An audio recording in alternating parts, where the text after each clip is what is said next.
What's up? What's up? What's up? We are back. That sounded loud. It did. I'm excited because I'm in the office where we used to record a long time ago. In a galaxy far, far away. It was a good film. Yeah, but we're back.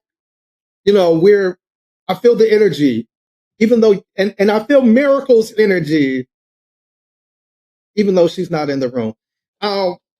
My name is Jasiri X. I'm co-founder and CEO of One Hub Media. And this is This Week in White Supremacy.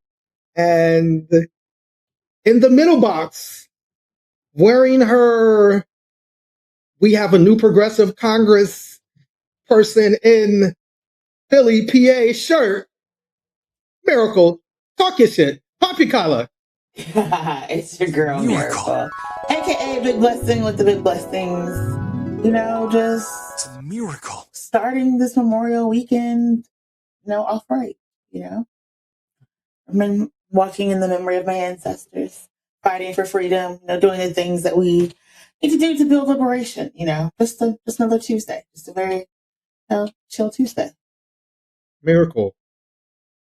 Did you have any celebratory barbecues Memorial Day in Philadelphia? I mean, all of the people. We turned up. Okay. You turned up a little. We had some barbecues, some shenanigans, some chills, some drinks for drink, some chants for made. Okay. Fun. Cool. Yeah. How was y'all's Memorial weekend? I was in the house. How was yours, Farouk? So glad you asked me that question. Questions. I need answers. My Memorial Day weekend was spent listening to a lot of Lotto and Sexy Red, and I had delicious chicken thighs and jerk. And you wanted to celebrate Black women on Memorial Day. Is that why? I absolutely did. I absolutely wanted to celebrate Black women. I'm surprised. I thought maybe you should celebrate us less. You ever thought about that? Maybe you should just.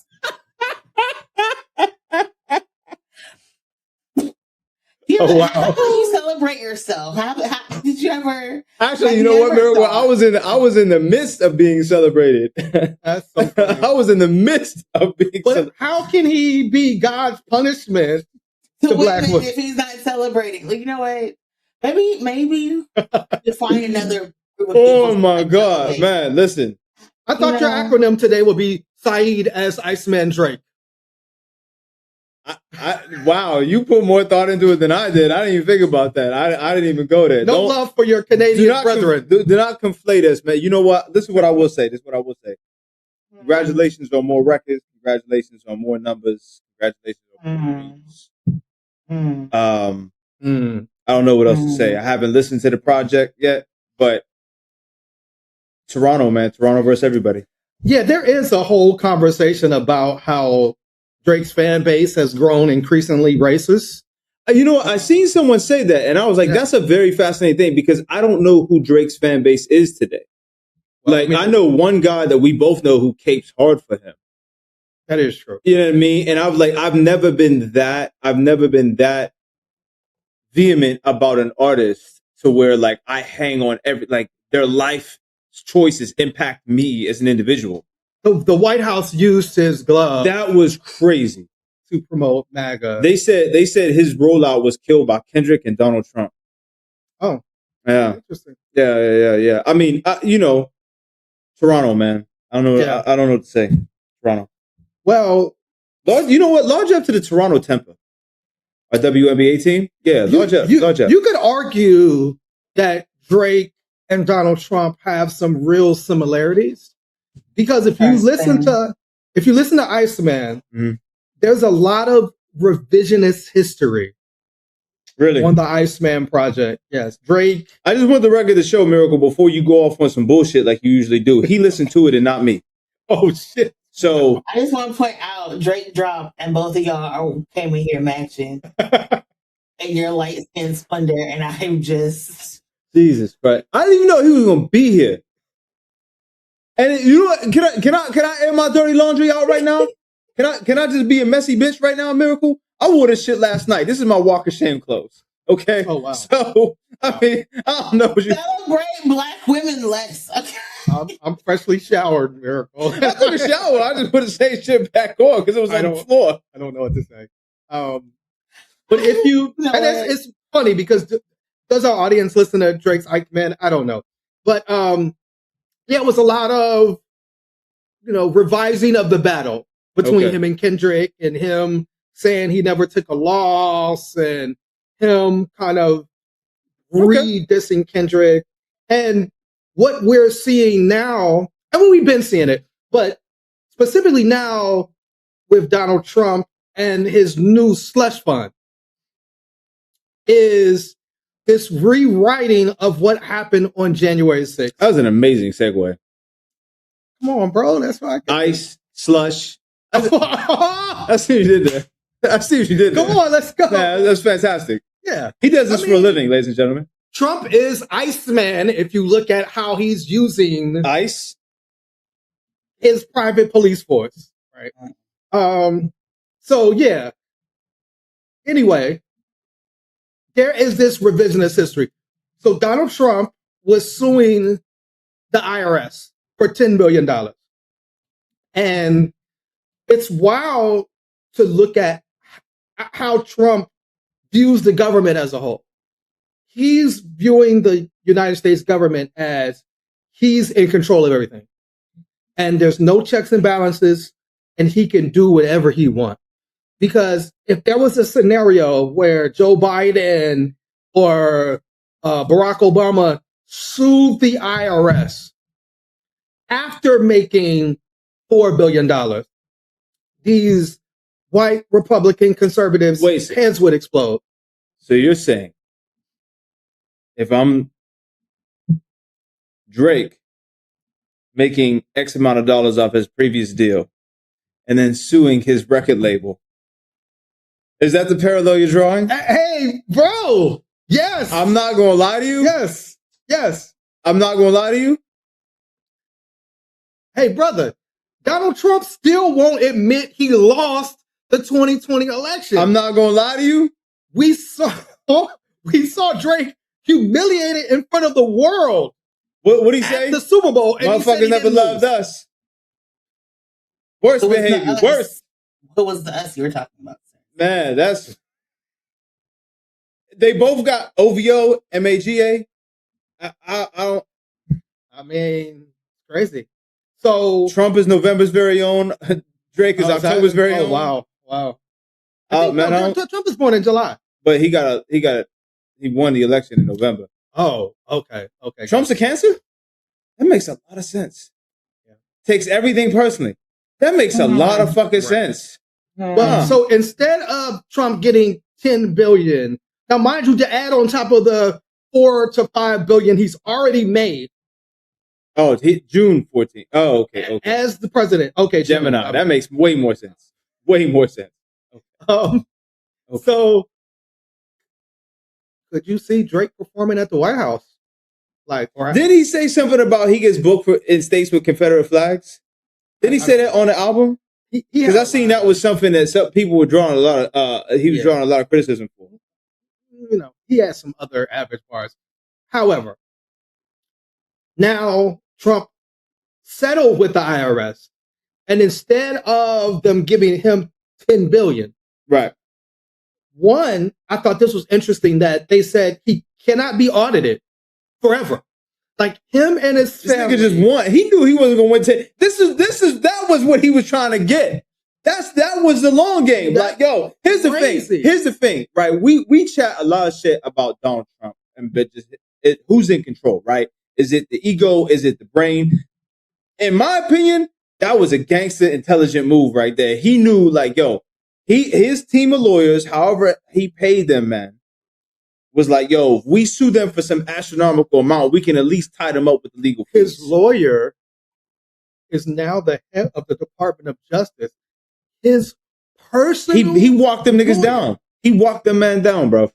And it was like, yo, now, like, listen, he knew he wasn't going to get $10 billion. He's like, but even better, because I'll make $10 billion in this. But this level of corruption is crazy. But he got $1.8 billion or $9 billion. And he's saying this fund is for the people that were wrongly prosecuted for January 6th. Hold on. That was legit political discourse right there. But we cannot forget that January 6th, where they went to the White House and the Capitol and they shit on the walls. Miracle, they were shitting on the walls, Miracle. Taco Bell beforehand, Capitol afterwards. Finger painting up high. If you play the clip, John, them shitting on the wall. We got the surveillance. We got the CCTV footage, Miracle. Listen, remember, 2 girls, 1 cup? It's two guys, 1 flag now. We are the serious stuff. 2 guys, the serious stuff. You can't. We have a title. 2 guys, 1 flag. It just pops up, man. Listen, I don't know how to do it. We don't have to put into that, Miracle. There's a representative, Representative Norman, who is a Republican, that was asked about January 6th and this slush fund, and this was his response. Who assaulted police? Look, January 6th is an issue that was made up in the first place. People were convicted of assaulting police. Well, I know. Made up, sir? That was a staged thing from day one. What about it? The riot was staged? When you had police officers letting people in the building, when you had people that's not being prosecuted, Ray, forget his name, there's no excuse for that. Your colleagues, though, your Republican colleagues, ran for their life and barricaded themselves in their chamber. Do you think they were acting? No, there was a riot there, but it was a self-made riot by members who hate Trump. It was made up, in my opinion. It was made up. You know what that sounds like? He said, that sounds they weren't after me. That was a you problem.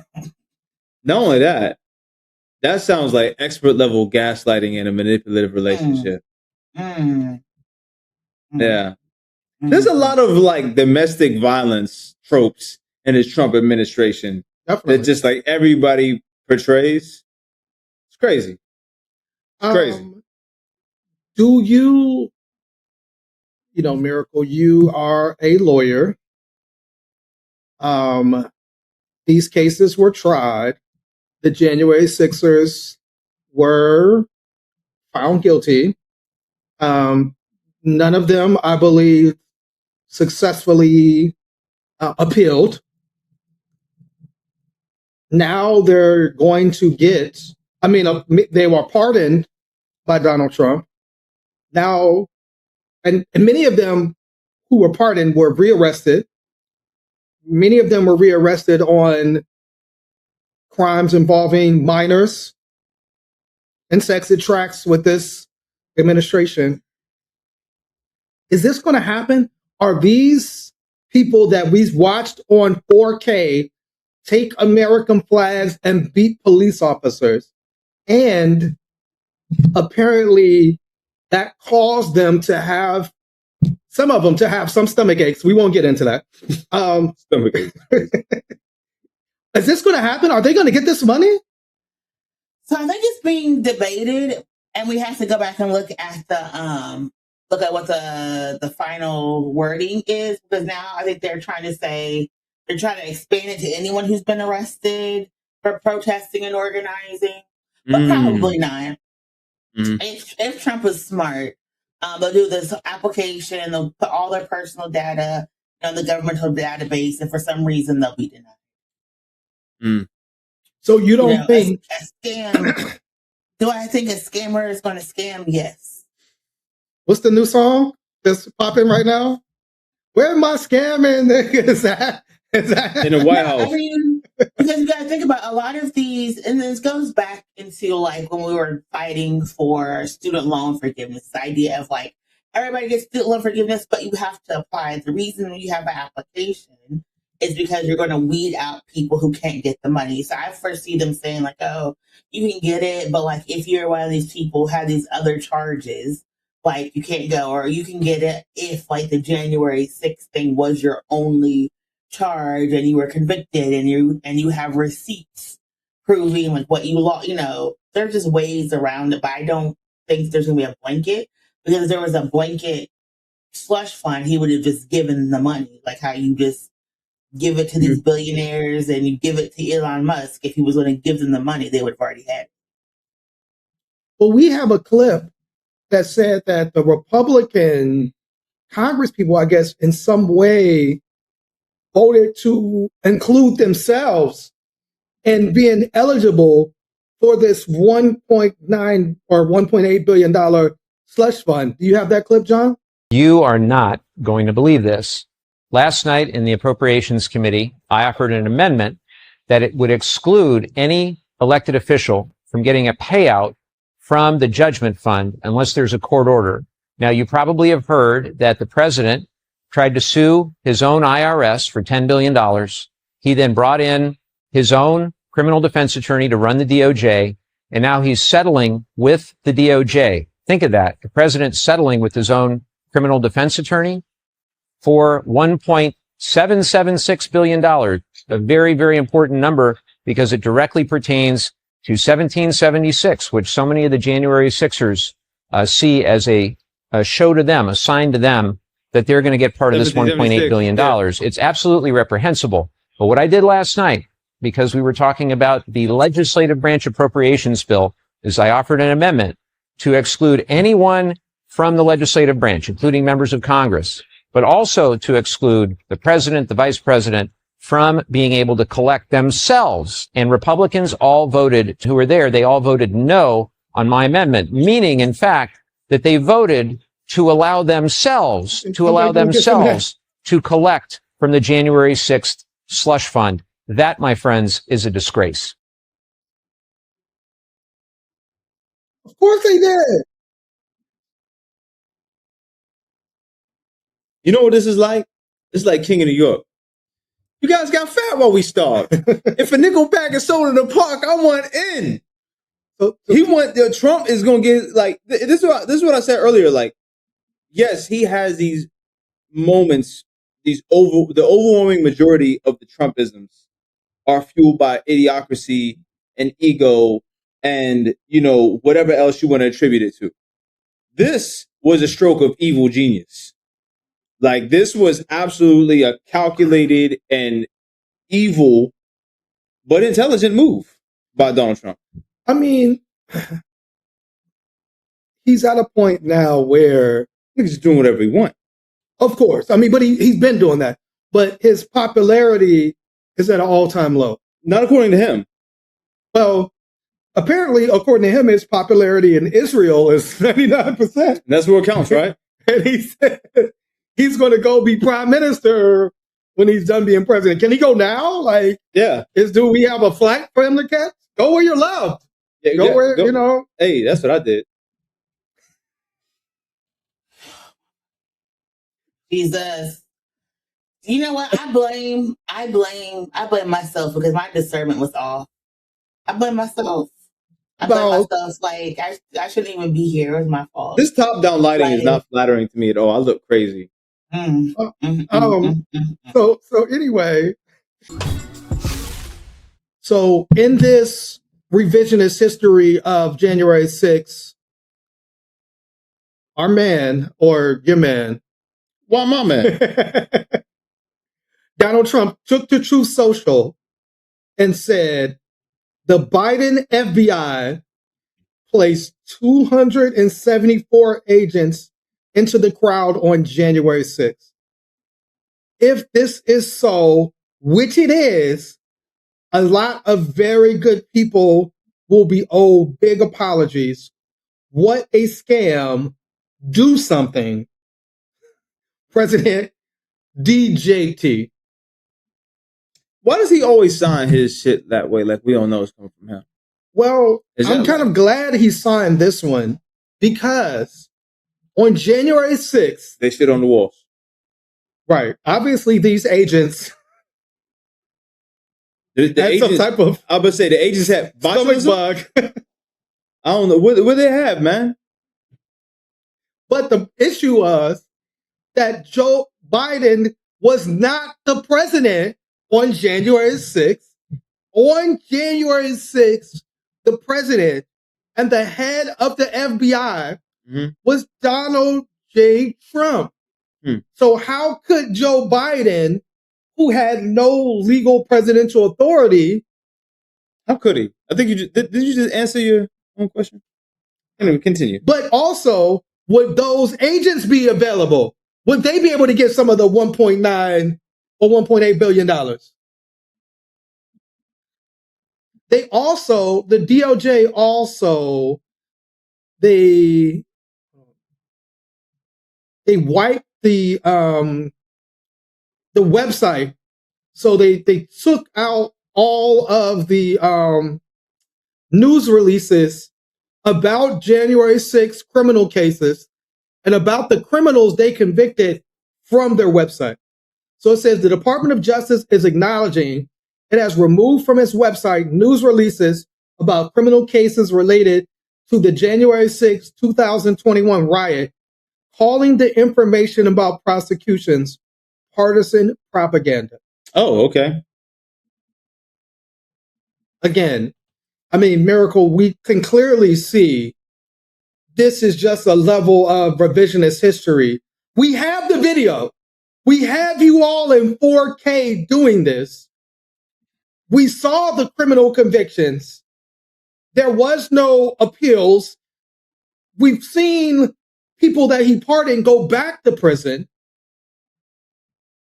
Are they eligible? Like, are these child molesters that went to prison because they were pardoned by Donald Trump for January 6 crimes, are they eligible for this $1.8 billion? Is this just for Donald Trump to use for his wills? Because I mean, I guess he can. He's over it. What do we do, Miracle? Save us. Save us. I like your nails. Your nails match your shirt. This is super cute. Thank you. Thank you. See, I love the gaslight. It's not gaslighting. That's me telling you I like your nails. Gaslight and distract. This is why men are in power. I mean, I am good at what I do. What I was going to very good. My reputation is well earned. Free my sisters from the burden of a light-skinned demon. I just wow. May my inshallah become mashallah. And astaghfirullah in advance. Just pray. This is going to go to the masjid list, and it's Eve. Like, first of all, that's why I said astaghfirullah in advance. Why are we doing this? Anyhow, did you go to the masjid? Maybe after. Yeah, I'm gonna need to go to the. I'm gonna need to go pray right after. I'm bugging. You need to pray. You need to pray. You need to pretend like Ramadan is tomorrow. Just start like over and consecrate yourself, brother.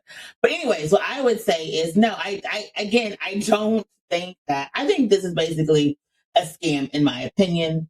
I think this is the Republicans trying to find another way to like just move money to their pockets and to their supporters and donors.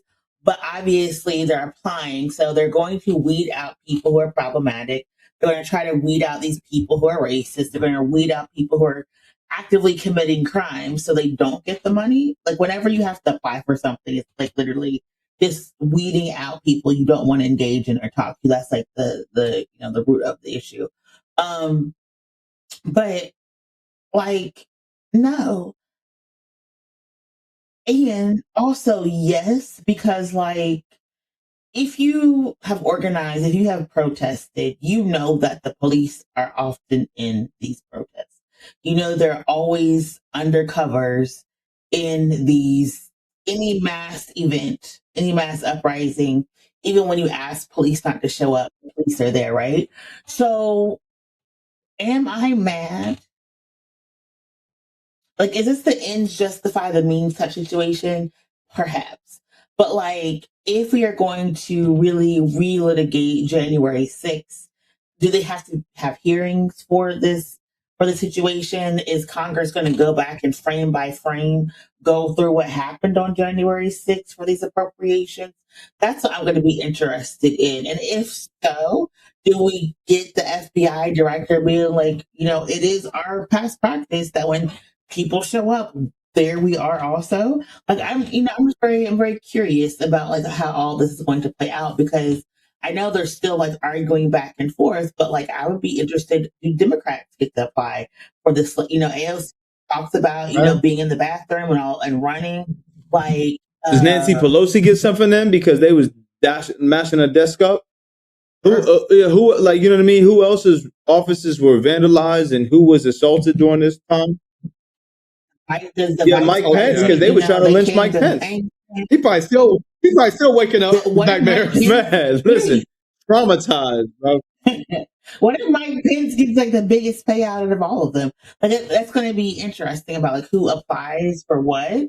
And then I know people have been talking about if you got arrested during the George Floyd uprising, Right. if you got arrested during the student intifada, you also go and apply. So everybody is applying.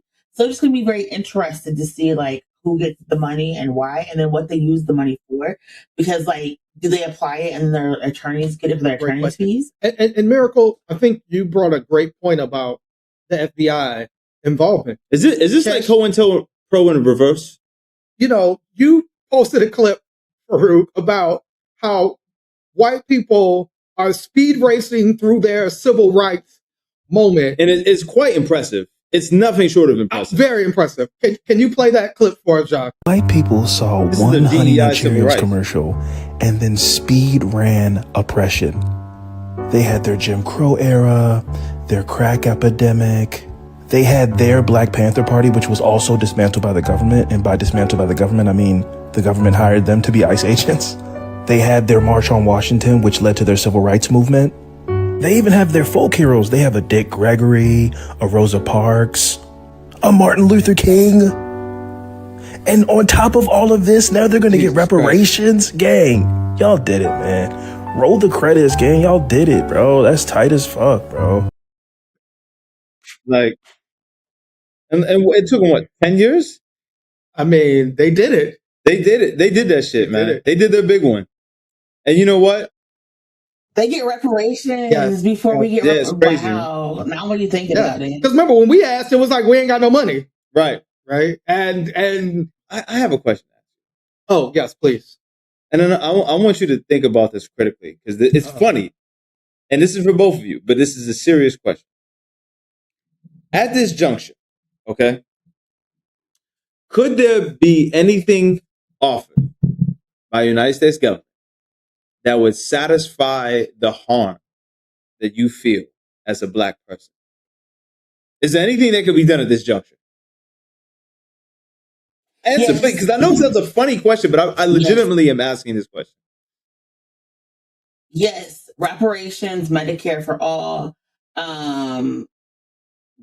student loan forgiveness, a better housing policy program, right? I feel like the government is not going to solve racism and make up for slavery, all of that stuff. You know, it's just not. That's not. But I think if the government actually does its job in helping its people, it stops and alleviates a lot of the division and the violence and the chaos. Like we, for instance, know when people are housed, violent crime goes down. When people are in neighborhoods they see themselves in, you know, the beautification, the art, the creation, crime goes down, resources come up. So I think if the government actually just did what it was supposed to do for its people, and wasn't in the business of like war and militarism and just like making the donor class happy, if it was just caring for the people, it would we would be able to solve our issues ourselves, right? I don't think the government was ever supposed to make amends for slavery. It was supposed to be held accountable. That meant prosecuting people, that meant responding to the violence of Jim Crow. It meant responding to redlining, which it has never done. And we think about it, the last time, like after, Reconstruction, there was a plan that the government was supposed to do to make amends for the harms that it did. And the first moment it was like, kind of don't want to do that anymore. It left, and then we had the Klan, and then we had the violence, and then we had the Jim Crow. If government just did what it was supposed to for all of its people, right? We wouldn't be in the situations that we're in, but instead our government picks and chooses which lives matter, which people get health care, who gets to have water, who gets to have clean water, who gets to have data centers, and who gets to have cancer, and who gets to have health insurance. Like, I was talking to an elected official, and have you ever just talked to anybody elected and look at their health insurance? You know, like, they pay like $5 for medicine that we pay hundreds of dollars for. Like, if you like literally go talk to your elected official and look at their health, like just that alone, let everybody be on governmental health insurance. That just gets so many people out of debt. Like just that alone. And I think that we, particularly as Black people, we're seeing reparations, we see all the things that other communities get. And we're like, why can't we get that too? It's never going to come to us because we're Black. But if it is a situation where everybody is getting it, because we need it the most, we will benefit the most, and then we'll be able to better be okay. And then we can come after the corporations and the private institutions. But until government does right by us, there's always going to be a have and have nots, because the government uses the have nots as a means to keep us kind of like under control, and as a means to like basically justify all the harm and violence that they. Yeah, so I had a couple things. But first to you, Miracle, the reason we don't have Medicare for all is because of white supremacy. Mm-hmm. It's because white people don't want to see us as Black people and as brown people have access to that health care. So they rather harm themselves. Facts. And hurt their own selves and die sooner than to see Black and brown people be able to have health care or better housing. They elected a man they knew. Like, there was a Megyn Kelly clip that was like, she was like, well, I knew he was going to be a corrupt, but not to this level. Like, you knew right. He was a scammer. You knew he was corrupt. You knew he doesn't give a fuck about none of these people. But because you knew he would be so racist, he would take opportunity and jobs away from Black people. That's why you put him in the office. So to your original point, Farouk, there's nothing that the government could give, in my opinion, because the first thing you would have to do is you would have to give this land back. Mm. You would literally have to leave because this land was taken from indigenous people. Right. And so but you can't just give the land back. You also have to give the money to those indigenous people for what you did for them, their families, the schools that they were forced to go to. And that's just the indigenous people. Right, right. Well, we haven't even got to Black people and what we're owed. And how, and what are you going to go to Africa and give us something? So to me, there is a piece of like, just let us go and be by ourselves. You don't like us anyway. You hate us. Mm-hmm. You're making more laws every day to keep us out of your spaces. So just give us, this was Elijah Muhammad's plan, right? Give us some land. Listen. And we'll go and we'll just be creative, fun, and joyous and partying and take all our culture and all our sauce and all our swag and we'll just be by ourselves. Listen, I will walk there. Come on, man. Like, I would, at the opportunity. And I know how this sounds. Like, people hear this and they hear this exclusionary rhetoric that Jasiri is saying. Like, this is like this new modern segregation. And it's less that and more of a willful departure. Right, because we're being discriminated. I mean, right. You're saying we're already second-class citizens. Right. It wasn't a lot of us in these boardrooms and corporations when it was DEI. Right. Now you want to take that away. You don't want us nowhere around you. So fine, we'll leave. It's like, yeah, so we will leave. Go do our thing. But every Black person can't go. No, and there may be some Black people, and I'm okay with that. I'm more than okay with that. Who don't want to go. In fact, can I be on the committee of who stays and goes? Because I got a list. I don't know. Miracle, is he allowed to be on the committee? Whoa. That's enough out of both. Does he pass the... Me and Miracle got a lot of the same ops, so... I don't know. Miracle might be on some FBA. Why don't? Listen. Remember what Adam Clayton Powell said. Remember what Adam Clayton Powell said. We got everything from charcoal to chalk. Sure. I've already made enemies based on my stances, and it's only been a month and a half. But what I will say is, it's not up to me to figure out what people are going to live in this new global society, because people have to live. But do we all have our preferences? I think that's this conversation for. But the reason I was saying everybody can't go. But I just because she don't want to be what land like. Oh, we gotta you gotta see it first. I'm not. Who's all gonna be there? Yeah. Because who's all gonna be in our new state? Because I'm not. A city. We could be in a city. You know what I'm saying? Like, I think we have to have some like negotiations. Like, is there people who are willingly going to take us as refugees? Because like, I feel like y'all want to till the land, and I'm just like, give me some. Give me a concrete, Jennifer. We have to have some. You know what I'm saying? Land tilling because we need food, and there are people. There are black farmers, and again, remember the black farmers got a settlement, and Trump took that away. Yep. So we have everything that we need. We just need the space. But I just don't think that goes back to my thing of like, do we even need? You know how I feel about states and borders, right? Like, why can't we just? Why do we have to go somewhere else? Why can't we just? Well, we need a military. Can we just be like, okay, we get Georgia? Can we get no? Can we get like Georgia, North Carolina, and y'all get like Arkansas and Nebraska? You know what I'm saying? When you say y'all, are you talking about like are those the light skin states? And then we have the light skin states is crazy. Miracle is like, can the light skin people be in Nebraska and the darker skin people be in Georgia? That's crazy. No, I love the South. I mean, like the more black people are in the South, right? I honestly, here's the thing. Not to say that our elders, were incorrect, but I think that because of so much internalized white supremacy, that like we couldn't even function in a all black state because white supremacy would still be present.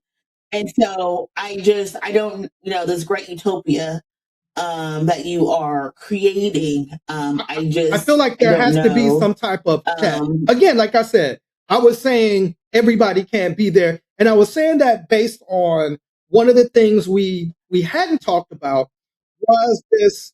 Yeah, not of course. Like, you ain't gonna convince me about we don't need to be there. I think the last couple of days, it was the 6th anniversary of the murder of George Floyd. And it was that murder and George Floyd's murder and that video that really set off a lot of the protests around 2020 and really a lot of people supporting Black-led organizations. Remember all the black squares on Instagram, a lot of performative stuff that we now know is performative because a lot of those funds that were promised did not get to the places where they were supposed not only that, but the niggas that had the black squares up voted for the administration that we have right now. 100%. Like, that's what we just keeping it tall. One of the things that were controversial about George Floyd over the last few weeks was comedian Kevin Hart had a roast on Netflix, and a openly racist comedian named Tony Hinchcliffe that we know is racist got up on this roast and made a joke about George Floyd. So obviously there was a lot of and Kevin Hart laughed at it. So there was a lot of backlash to that. And a lot of people commenting on why that was allowed and why people laughed at it. And so Kevin Hart finally came out today on the Breakfast Club and addressed that clip. And obviously George Floyd's family and people that love George Floyd were vehemently against this. And so I would say all of us are as well. Yeah. Here's what Kevin Hart had to say about the roast and specifically the George Floyd joke. If you're watching the roast, you get why they're doing it. You get why the racial humor is on the table. Like, it's not, I wasn't shocked. Like, That's what they do. Go look at the Tom Brady one. Like, that's what they do. It happens every year when they do a roast. It's not new. This isn't it's not a new agenda. It's not a new approach to comedy. Do you feel like Tony Hinchcliffe went too far when he made that joke about George Floyd? It's Tony Hinchcliffe. Yeah. Like, I don't expect less. I don't expect more. I feel like you're saying going too far is the point. I don't want to put words in your mouth. Yes, I mean, that's why you're there. Mm-hmm. Did you see the interview that I did with Terrence Floyd, George Floyd's brother? No. So he said, no shot to you. No, that's look. I'm never watching it. That's fine.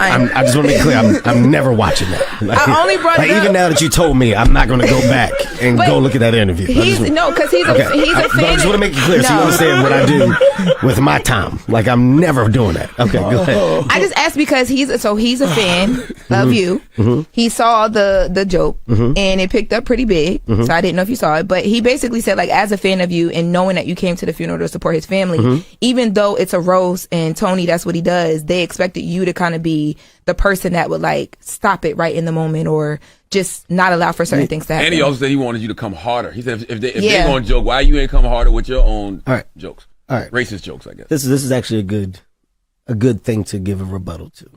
I'll say it again. Stop talking as if I said it. So when you say the family and the family's affected, I didn't disrespect the family. Showed up for the family when it happened. Made sure that the family felt supported. Made sure that all things there were actually cool. Behind the scenes, just as an example, you know the one person that I talked to? And I'm not even going to tell you the conversation? Stephen Jackson. Oh, I know he caught that. That's because that's my nigga. Yeah. Hey, Stack, let me just call you, man. So I can explain to you like the world of the roast, X, Y, and Z. We talked. I get it, Kev. We had a great conversation. But that's what I mean when I say, hey, man, let me call the one person after. And that's before whatever you're talking about. That's immediate. Stack, hey, Tony threw one out there. It's this and this, but you do know that that's what this shit is a roast. But I just want you to know from my side, that man is on his own. Why you ain't lead with that, Kev? You should have been leading with that the whole time. Because I don't need to. People just want to know you care. I don't fucking need to prove to people that I give a fuck. Yes, you do. No, I don't. Just this time. This one time. No. Yes, this one. No. If you open that door, then that's the door that people expect all the time. Why the fuck do I need to do that? I think it's because of how much the George Floyd situation affected so many people. I think I get what you're saying and how you stand on your business, and I respect you for that. I'm not talking about business. I think with certain things, not say it. But their pushback is it happened at Kevin Hart's roast. Kevin Hart, who is like, he's like, so many of us support you. You're ours. They just want to hear you say. I just want to hear you say what you said today is tasteless. You actually reached out to somebody who's considered his family to say, let them know. That's all. I have the best example. If I go to a nightclub and like we're celebrating, right? And 2 people get killed that night at the nightclub. What's the headline? Kevin Hart's party got shot. 2 people died at Kevin Hart's party, right?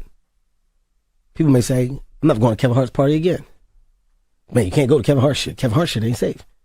I ain't fucking with Kev. You heard what happened. I go, but I didn't fucking do it. I didn't even know the people that fucking was shooting. I didn't even know the 2 people that got killed.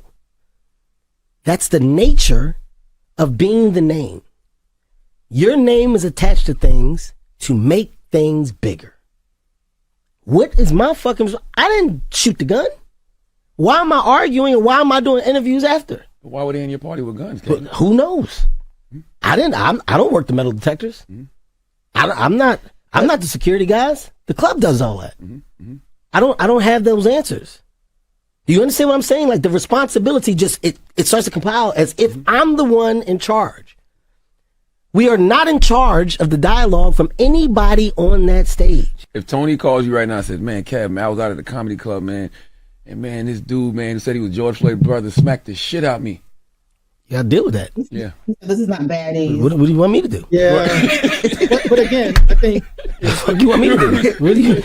That's the consequences of the shit. I disagree, because if somebody got up there and talked about free Palestine, he would have had a reaction.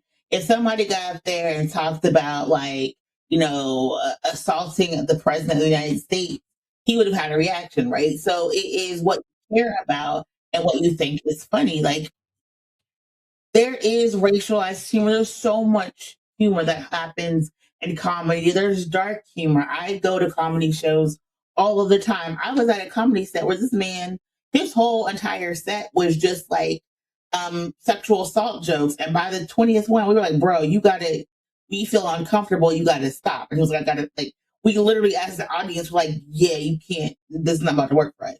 Right? So there are ways to tap in, but I also think that, like, yes, racial humor, racism can be funny sometimes. You've all seen the tweet, right? Racial humor, we all laugh at racial humor. But I think also it is out of respect for the people that you are roasting that sometimes you don't go too far. And I was, oh my gosh, I forgot the guy's name I was watching. And he was saying that, like, now the shtick for a lot of white people, you know, as they're having their civil rights moment, is to be racist to fundraise, like the Chud the Builder guy. The white people now think the only way that they're able to make it is they're racist and bigoted so they can get a following and a fan base that's going to go, you know, donate money to them, sell tickets to, you know, you think about Morgan Wallen, right? The reason he made so much money is that white people were like, we don't want to see this white man get canceled for saying the N-word. And he is now arguably the biggest name in country music history, not because he's talented, but because he said a racial slur. And so we are now in this situation where we know that people are intentionally disrespecting us to make a profit. So my question to Kevin Hart would be, well, why would you platform him?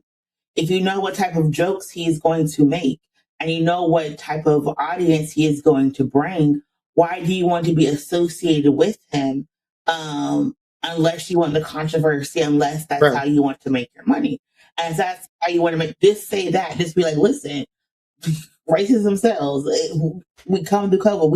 All our pockets are hurting, and this is where we're. And then we can have that conversation. But I don't think you can intellectualize as a Black man, letting other white people make fun of you in that type of way. And I've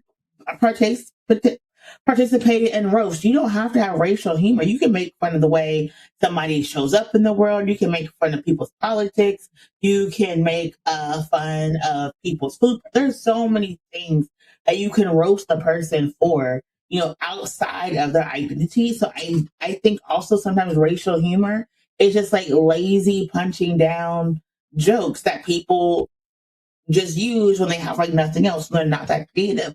And that, like, to me, the best joke of that roast was Cat Williams when he was talking about Kevin being silent about like Diddy parties.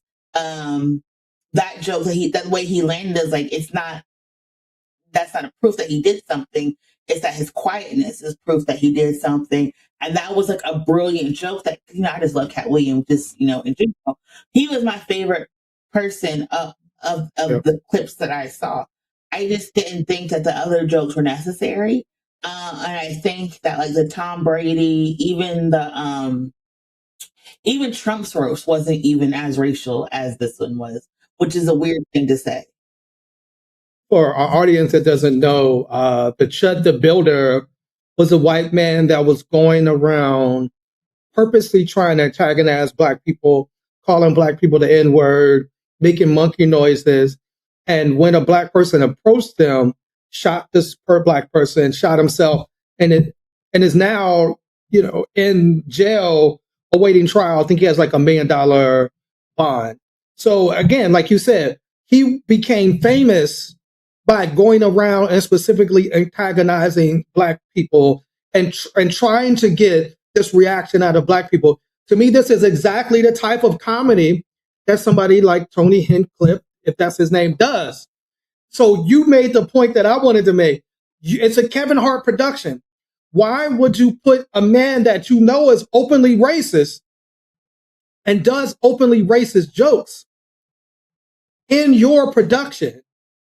And because it's your production, yes, you didn't say it, but you platformed this and allowed it. And the reason I feel that way about it is because you never see white people platforming controversial, you know, individuals that they'll refer to as Black supremacists, but you know that we don't feel that way, right? You don't see these white people having something as big as a Kevin Hart roast and bring in Minister Farrakhan or Dr. Umar or anybody like that, they don't platform Black voices in that way.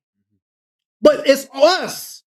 We'll know this person is racist and put them on our show. So yes, you do have to take responsibility there. And then to say like, oh, I'll never listen to George Floyd's brother.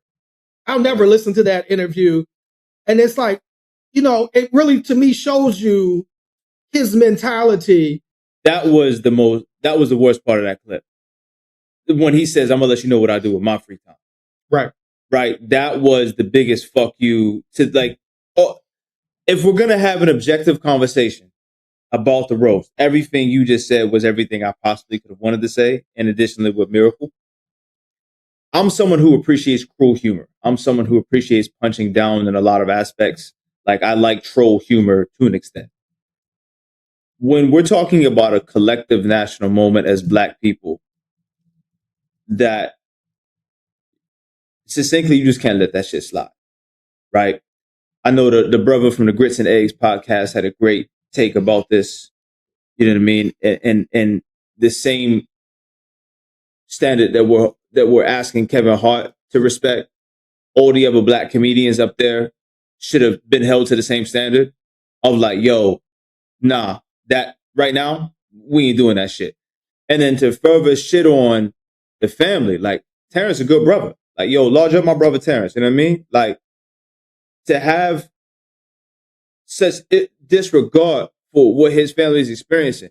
Like, white people still use George Floyd as a punchline to substantiate every single racial thing that is happening right now. Policy. Every day on the internet. Everything. It's not even just on the internet, but like, white people are still using George Floyd as a mechanism, as a vehicle to further subjugate Black people because his death to them was justified.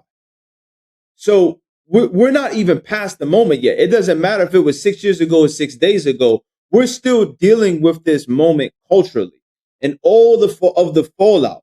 So to make and I haven't seen the roast, right? I haven't seen it, but I'm not surprised that Kevin has taken the stance that he has because he has a brand to protect. And his brand is get money by all means available, right? It's capitalism, full stop. And under that pretense, I would expect nothing less of him. Just as he said, I expect this of Tony Hinchcliffe, right? I expect that of Kevin Hart at this juncture. To keep it whole, if you no pun intended, I don't remember the last time I seen a Kevin Hart film. I think Jumanji might have been it. Yeah, I mean, I think you're right. And there's a whole, I never found, I know this sounds revisionist in this moment. I never found Kevin Hart funny at all. There's some of his stand-ups I really enjoyed. I always felt like he was a go along to get along type nigga. Yeah, I mean, at this point. And this is proof of it to me, is like you said, this is your roast, this is your production. You could have had anybody up there. You could have had all Black comedians. You could have done something revolutionary, particularly in this moment. But in this moment where you have hundreds of thousands of Black women losing jobs. Yeah. Now we find hundreds of thousands of Black men losing jobs. We're watching, the increase in police brutality. We're watching our brown brothers and sisters and Black people attacked and killed by ICE. We're watching them really pass laws day after day, stripping more rights for Black people. And you have a platform, like you have the ability to actually push back in a way where comedy, you could do that. Or you know what? You know what? If you knew, because we've seen this done at roast before, and I agree, roasts are supposed to push the boundary to an extent, right? Like, but even Tom Brady, when they roasted him too far, he's like, yeah, we're not doing that shit no more. He said that shit on camera. He's like, yeah, that's enough of that. He walked up to the nigga and was like, yeah, don't say that shit no more. That could have been, like, it happened, right? We seen the precedents. So if you're supposed to be taking that stance, then yes, like, Kevin, you could have just been like, yeah. Let me just say this real quick. Okay, go ahead. You could have invited Terrence up there and wrote for him if you knew preemptively this is what Tony Hinchcliffe was going to do. You could have had someone as an advocate for the family come up and had jokes written for him, and boom, right? Then we could have had an even playing field at least. He had more smoke for Cat Williams. And the thing is, this shit makes Cat look so much more sane every day. Like, the further we go into these years, Cat Williams look, and this is why I always fuck with what Dave Chappelle said on the Oprah Winfrey Show. Yeah. You can't call somebody crazy because it's dismissive. When he went in that whole thing and broke down, why did Mariah Carey act like this? Why did I turn this deal down? Why did Martin Lawrence act like this? What happened with this comedian, right? You can no longer call these comedians or just these entertainers crazy because it's so dismissive. And the further we get from these moments and the more culturally responsive we get and the more intelligent we become emotionally, they have these moments of clarity where it's like, oh man, we got Cat Williams speaking gospel. Like, his Shannon Sharp interview don't look that outlandish anymore. Right. It just looks like he's just retelling events.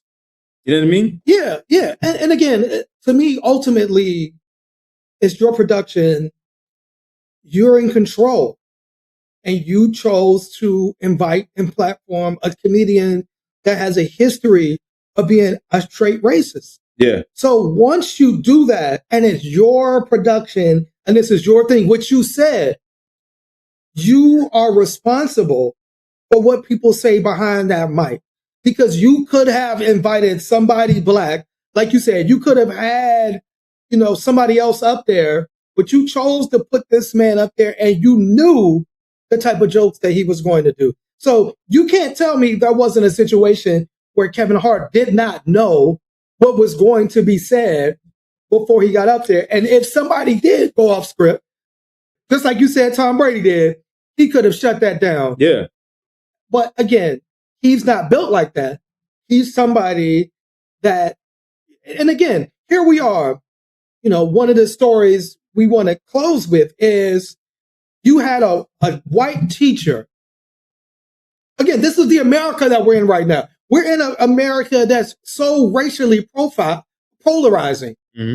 From the president on down, where you had a white teacher hang a black baby doll from the neck in her classroom. And there's no place to that anywhere, less of all in a classroom. Why are you hanging a baby doll, but specifically a black doll?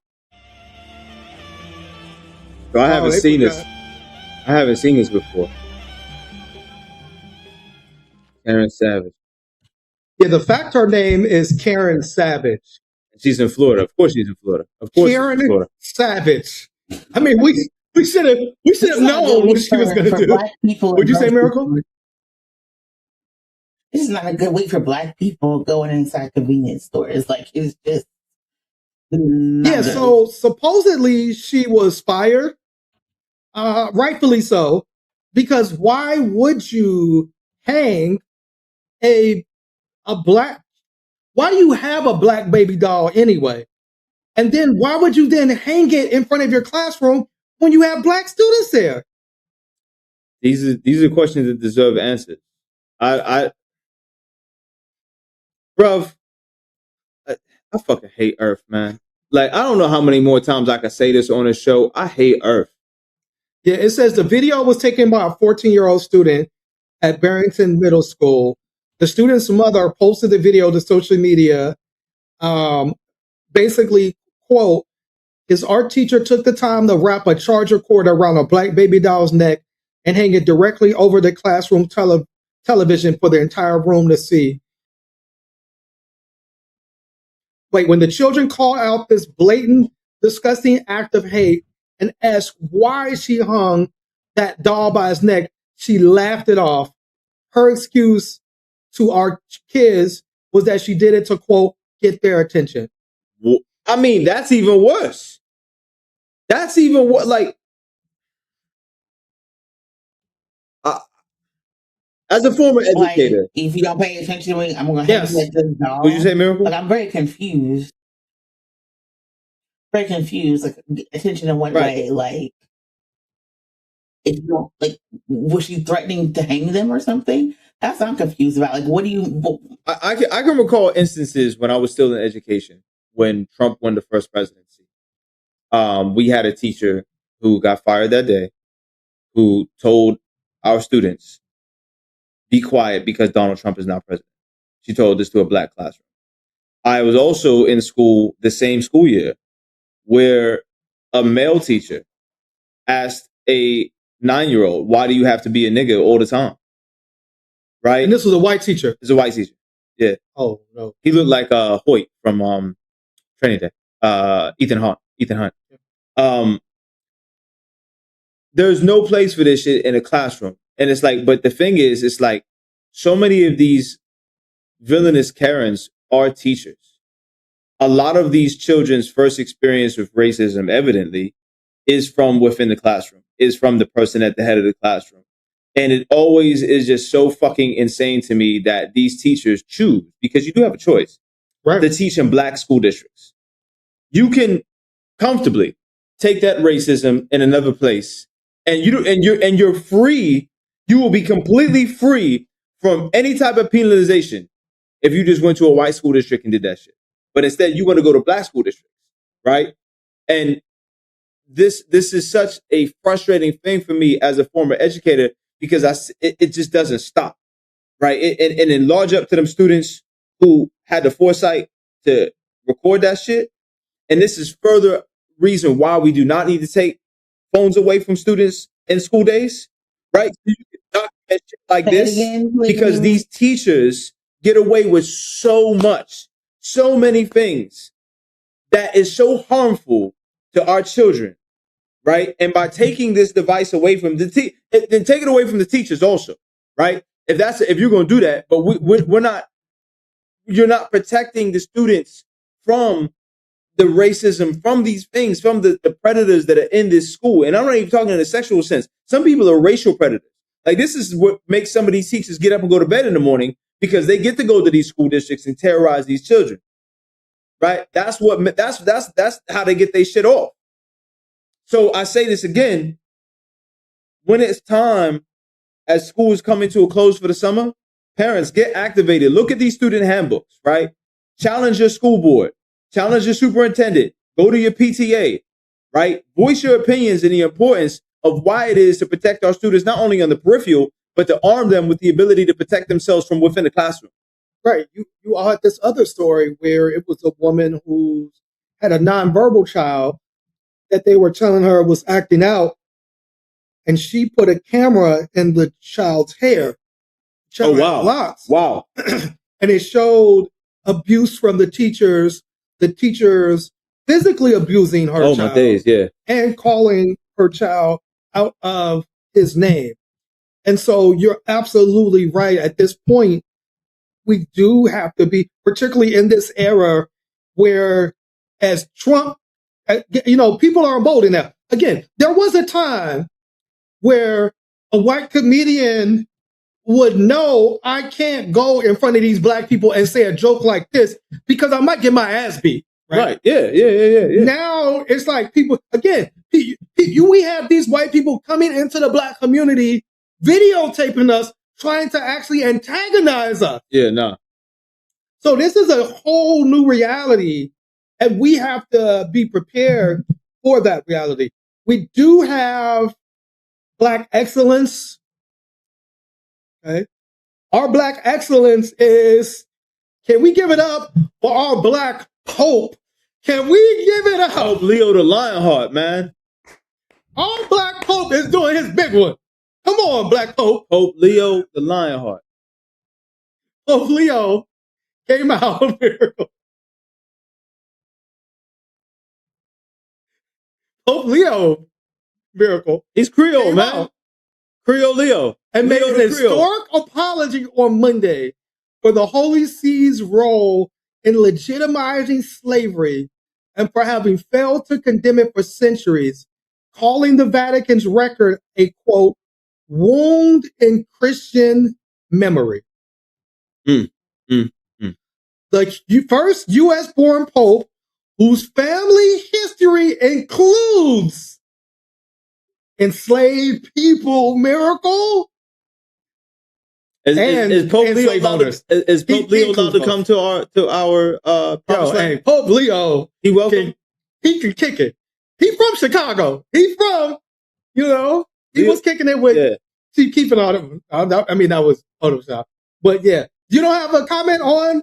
He also was the first Pope into a mob. The type that would have taken them smallpox. Wait, we're the type of what? So I just don't know what I want to say.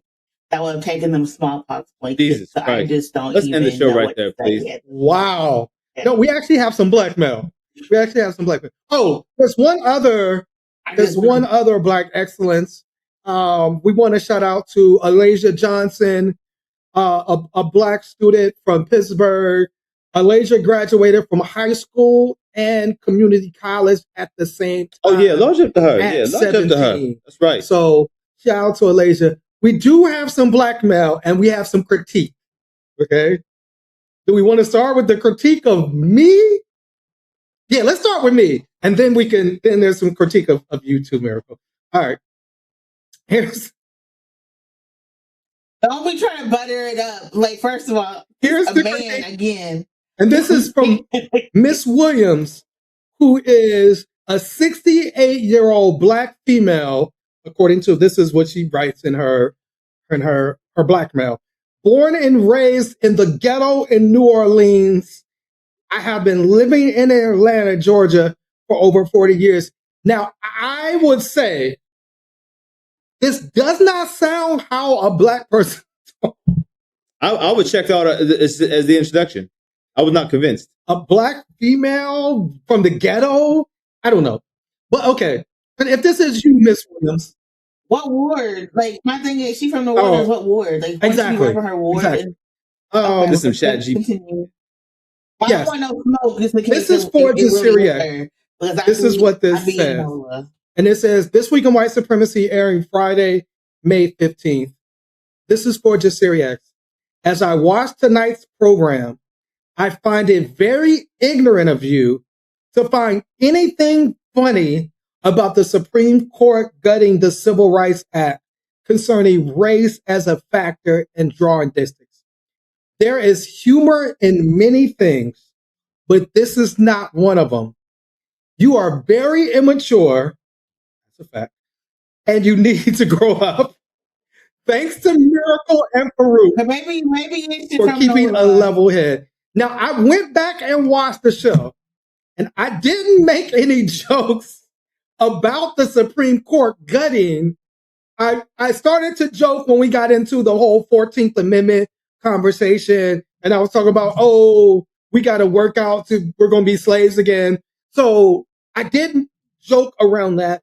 But for Miss Williams and other people, we do try to joke about serious issues as just a way for us to process them.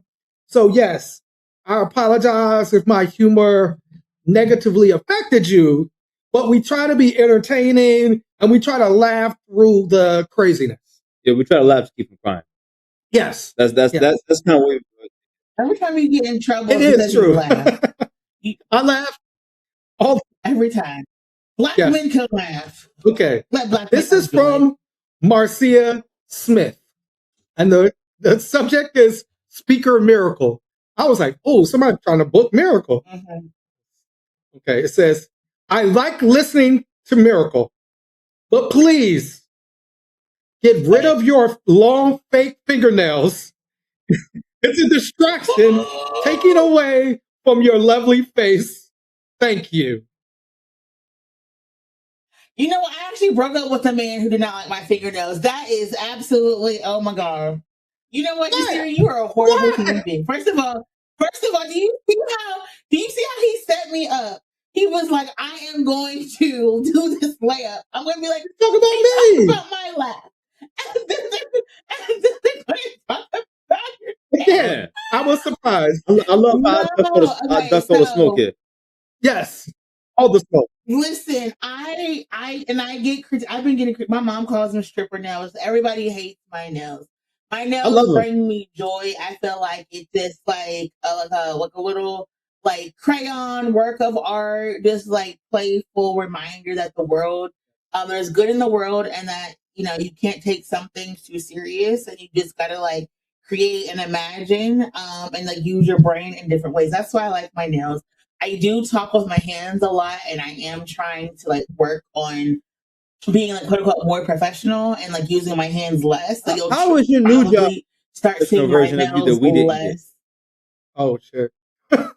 He said, "Now you're going to be more professional." Like after you left one. No. I am now that I am, you know, going to be 40 in a couple of years. I'm trying to hear like that shit, Miracle. Just make your point. Number one. Number two, I'm trying to use my hands less because somebody said it comes off aggressive, and I don't want to be talking to people. They feel like I'm being aggressive or combative with people. You know, it's a lot. And so I am trying to be like, you know, in my soft girl era, but it is what it is. I like my nails. They'll still be there. But yes, this man, he said, I can't date someone who has ghetto Cardi B nails. And I was like, I guess we will not be together. I love that shit. So, you know. I do feel like you could do that. You know, the videos where they like be tapping the nails. Oh, the ASMR videos? I do feel like you could do those. I'm here for it. I'm here for it. I was actually typing and working on this guy was like, oh, I just never could imagine people working, but seeing you work like cracks me up. I was like, I'd be at my desk just typing away. But yeah, but it's that. But like, first of all, I thought I was very professional when I was at One Hood, and I was very, you know, engaging. Okay. But you did a lot of amazing work. I was just at the Alex Haley farm, you know, holding it down for you, Miracle, where you should have been.